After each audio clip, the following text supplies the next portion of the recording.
So you were taught that safety came from being needed, not from being nourished, which is why it feels so hard to prioritize yourself and why it's so easy to feel overburdened. And when we look at nourishing ourselves, when we look at prioritizing ourselves, when we look at, how can we be better, do better, um, and and take better care of ourselves. It's tangled up because we're afraid of disappointing others. We're we're afraid to be seen as selfish, and we're risking this, connection. And so when we are in environments that we don't feel safe, it's really hard to prioritize ourselves. So safety, we first have to understand, does not come from being needed. It comes from being in the right situations. So what can help you? You have to start micro shifts, small things, bite size. So it's about little percentages, not big 180 turns. So really changing how you're showing up for yourself in these intimate ways. And then you need to start prioritizing yourself and narrating a new line of what safety is. I'm still connected. I'm still a good person. Taking care of myself is important. Nourishing me, myself, and I first means that I have more to give others. So changing the narrative, and it becomes easier when your body learns that it doesn't come at a cost, that I can trust to lead myself. When you confuse prioritization, oh my God, I can't say the word.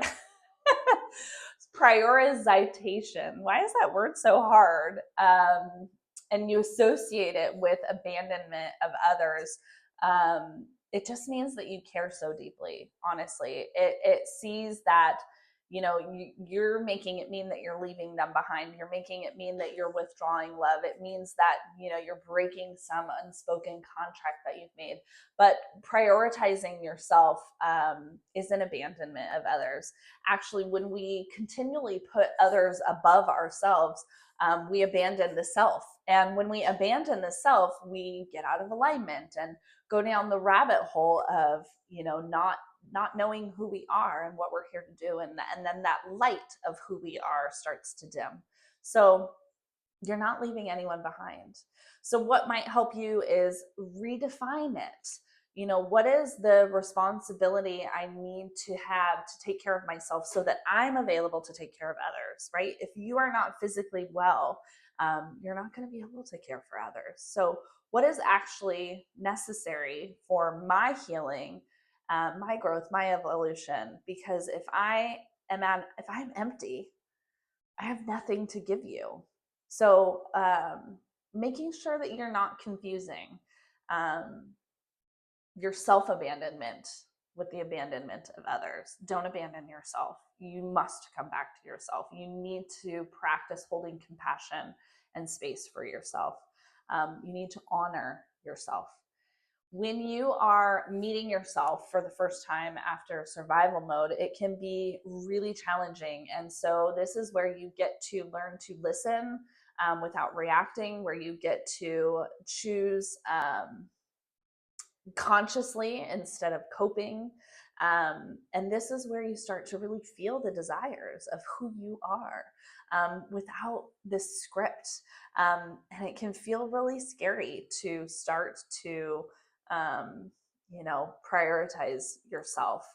And again, you have to build structure around the routines. You need anchors, you need rituals that help you remember that you're important and that you matter and that you're not leaving anyone else behind or out in the dust.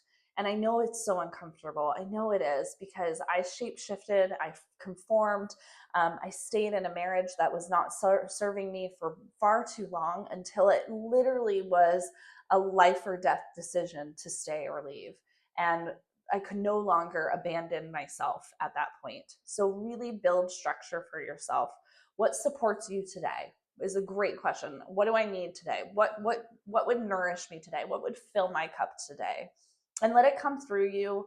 Try not to overthink it. Try not to judge it. I think a lot of times when we're asking some of these questions and we're learning to prioritize the self and we're coming back to the self, we can tend to get in our own way. We overthink it, and let it be what it is without criticism. It could be, I just need to lay in bed and watch Netflix all day. Maybe it's, I need to just go on a little trip, a drive to the beach or a drive up to the mountain and be in nature. I need to turn off my phone. I need to dive into work. I need to dive into my kiddos. I need to plan a vacation. I need to take myself out on a date. I need to go to yoga. Like, what would nourish you today and help fill your cup?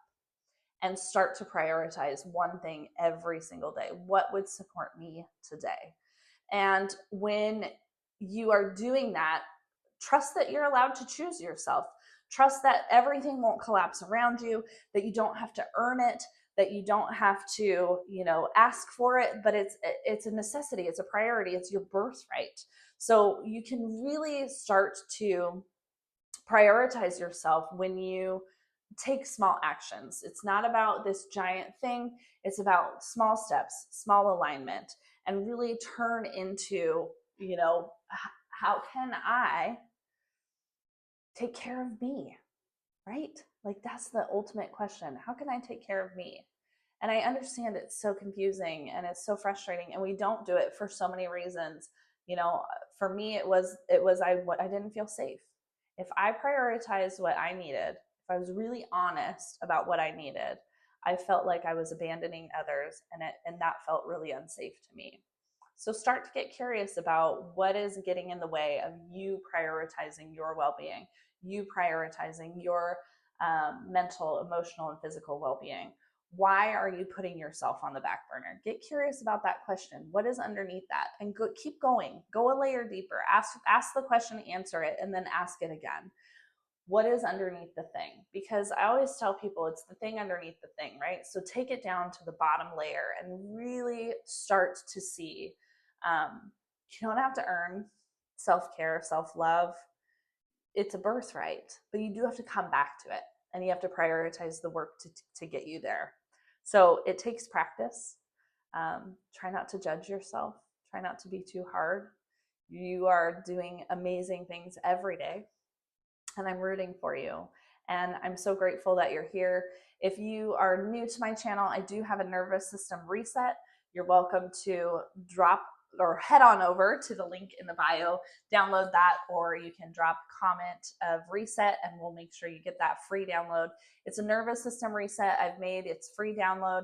Put it in your back pocket, and when life feels overwhelming, I'm going to walk you through a short meditation that'll bring you back to yourself and remind you that you're worthy, that you're capable, and it's your time to create.